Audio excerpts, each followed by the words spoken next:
In Symphony of the Machine, you're tasked with regrowing plant life on a desolate planet. Each plant requires different combinations of sun, wind, rain, and clouds. So, via reflecting a giant beam of light, you'll control all aspects of the weather in order to bring life to this planet. But never has a self-proclaimed Zen-like game driven me to madness, quite like this has.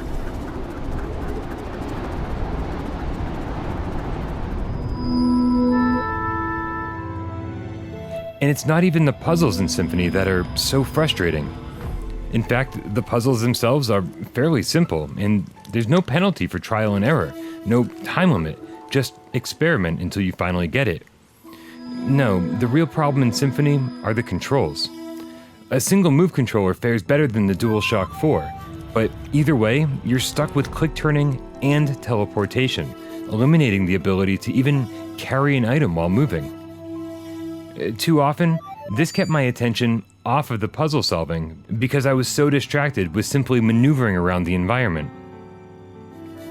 But this wasn't the end of my struggle.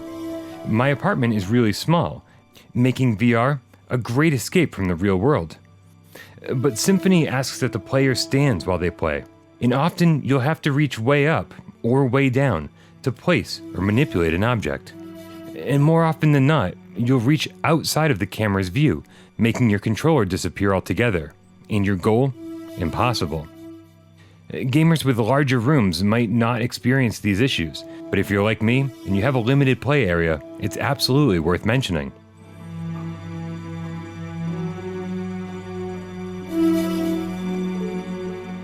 I wish my experience with Symphony of the Machine was a more pleasant one.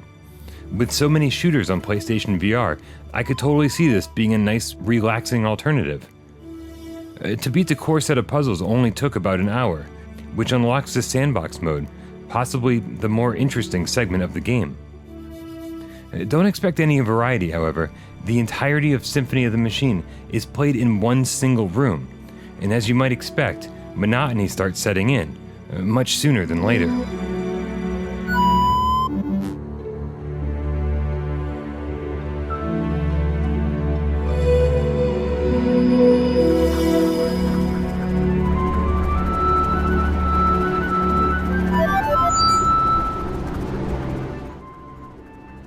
Symphony of the Machine starts with a solid premise, but it never manages to evolve much past the first couple of puzzles.